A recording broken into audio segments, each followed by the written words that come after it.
Well, perhaps no person in America has their finger on the pulse of the consumer as much as your next guest. Tilman Fertitta is one of America's most successful entrepreneurs. As the CEO and sole owner of Landry's, he owns more than 600 restaurants, the Golden Nugget casino chain, the Post Oak Hotel in Houston, and oh yeah, the Houston Rockets. He joins us now by phone. Tilman, welcome to the program. Thanks for calling in. It is a 9-iron shot to 6 of your restaurants just from we sit right now.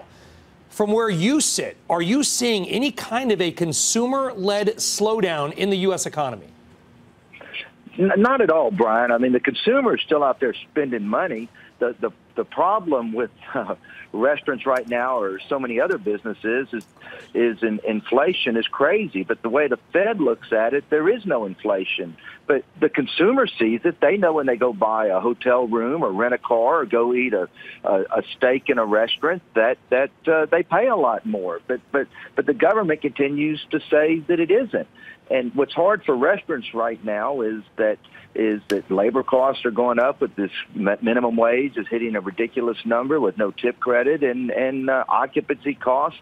Landlords still think that their property is worth more than anything else, and for the first time ever, proteins are going up as much as everything else on your menu. So it's the consumer is spending money. But, you know, what's interesting, autos right now for the first time or in a long time are lower, but maybe that's because of the highest interest rates in a long time. But, you know, the consumer adjusts. Remember when $3 gas came in? You know, it takes time for the consumer to adjust. Well, that's the key point. But I worry, though, Tilman, you just mentioned all the stuff that you face, the higher rents in New York City, higher wage costs. There already is far more than a 15% cost inflation on the restaurant side. We're talking about 15% more on the consumer goods side.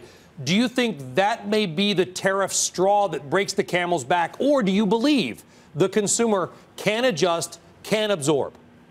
Well, I mean, Donald Trump's trying to fix the tariffs inequality, and everybody is going to have to maybe pay a little more, and which it's still the right thing to do because of the amount of dollars that's going to come into the U.S., and that's why he's willing to take care of the farmers, because they're not going to be buying as much overseas, which at the same time, if that happens, that could also bring our costs down, which we need. But tariffs aren't a huge positive for the country, but once again, we'll adjust. It's not a positive for the consumer, but it is a positive for the country. You had to do something with the inequality of tariffs. And you know, the other thing that's changing a lot is home delivery, is that, you know, to help these construction costs, you're going to start seeing people build smaller units. I think you're going to see that in retail and restaurants. Everything is takeout now. Our takeout business is almost 8% of our revenue, which is just a crazy number. But that's just what people want to do today. They want to sit at home and watch Netflix and Hulu and Amazon and have their food brought in. Hey, Tilman, thanks for joining us. It's Tim Seymour. So I think you've answered the part of the question I was going to say about, are you in favor of what Washington is doing right now? The other part of this, you're a CEO. How is this changing how you're planning for your business right now? Are you being more cautious? We are being a little more cautious, but part of that is that, you know, history repeats itself, and we're at a 10-year run that's been unbelievable, and there's a lot happening right now. So your guard is up, and you're waiting for the consumer to, you know, just shut it down, but there's no reason right now. I mean, the unemployment in this country is crazy, and the demand for employees in all industries, you know, for the construction industry, there is no employees. Even for our industry, waiters and cooks, because of Uber and Lyft, people able to work their own hours. It's just amazing that in a few-year period, you know, how the whole employee landscape has just changed with so many different options for an individual out there. That there's so many places that they can go work and make so much more money than they did before. Mr. Fertitta, it's Karen Finerman. Thanks for being here. Let me ask you, when you talk about the consumer being able to adjust, do you see that as them maybe going out to eat one less time a month, or each bill maybe trying to order a little less, or how do you think they make those adjustments? I don't know that they really make the adjustment. I think that, you know, they're also making more money at the same time because, you know, wages are spiking. But it's just hard sometimes mentally, more than even how it's going to affect your pocketbook, that all of a sudden I'm paying this much for this. But nobody stopped driving any less, at least down here in Texas, when gasoline hit $3, and then it just became the norm. You know, in all the casinos are fine. We're doing as much business as we ever have in the casinos, which has been a good run. But I could see a meltdown there because of the OpCo-PropCo setup, where all of a sudden your rents become so high that you don't even have the money to keep the property nice, and therefore you can't do the capital improvements. So, you know, that's something that so many people are doing in the real estate industry now that I think is going to blow up that industry in the years to come. But I don't think that's right around the corner. All right. Not right around the corner. Hey, listen, right around the corner. Maybe I'll convince these guys, Tilman, to do the Landry's crawl. We'll go to Bubba Gump. We'll go Dos Caminos. We'll end up at Mastro's. You got Strip House and Bills. That I don't think I missed. Did I miss any? Tilman? Oh, I'm buying. Brian. Yeah, not you, Tilman. Brian. Yeah. Hopefully Tilman will send his credit card. Tilman, it was a real pleasure. By the way, Tilman's book, Shut Up and Listen: Hard Business Truths That Will Help You Succeed, is out in September. Tilman, we look forward to it. Thanks very much for joining us.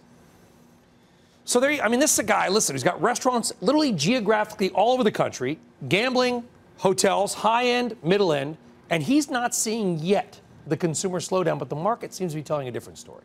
Well, he's not seeing the consumer slowdown because until the last couple of days, the stock market's basically been on a ramp to the upside. And in my opinion, all consumer confidence is an overlay of the S&P 500. So I think if the market were to dump, you'd see how quickly people stop spending. With that said, he did say many interesting things, not least of which there is inflation. Either the Fed refuses to acknowledge it or they just don't see it. That, to me, is the most interesting thing. To your point, Karen's point earlier, you know what? These tariffs, cost of goods go up. That's inflation. Maybe the Fed then has to raise rates. It's crazy, but it's not out of the question. It is a bizarre. Listen, I don't want to get into the politics of it, but there is a bizarre argument here that somebody brought up to me, and I can't remember who it was. And it wasn't Tilman. They were saying, we're complaining about the 15% tariff crushing the U.S. consumer, but yet people supported the $15 minimum wage, as we should. No one's knocking that. What I'm saying is you can't have it both ways. Wages, if they go up, costs are also going to go up. But the problem is that a bad thing? No, look, it's a great thing for people that have been living below the sustenance level. And I think there's a lot of people in this country that have been.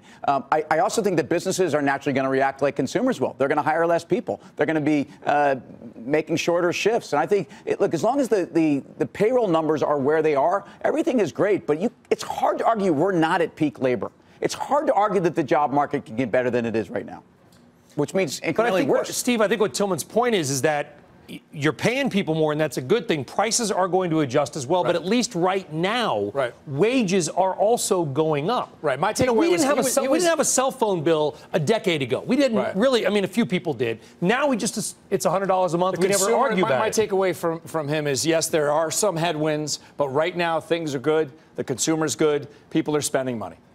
And interest rates are lower, right? So if you buy a home, that's a significant savings from where we used to be. I actually was saying I think the Fed could cut. No, I know you were. And I think, and my point was, I don't think they, I think they've found themselves in a position where they got to go the other way. I guess the point I was trying to make, Karen, is that with wages on the rise, with interest rates down, with other things happening, we've seen the consumer already in many ways absorb a 15% tariff, but we don't know not on shoes and toys, but on cell phone bills and maybe restaurant bills and whatever, because of all the things Tilman talked about, and we're still okay. The world hasn't ended. Right, but we're looking at an uncertain number of percentage and I don't know, $200 to $500 billion, depending on where they end up in the trade war.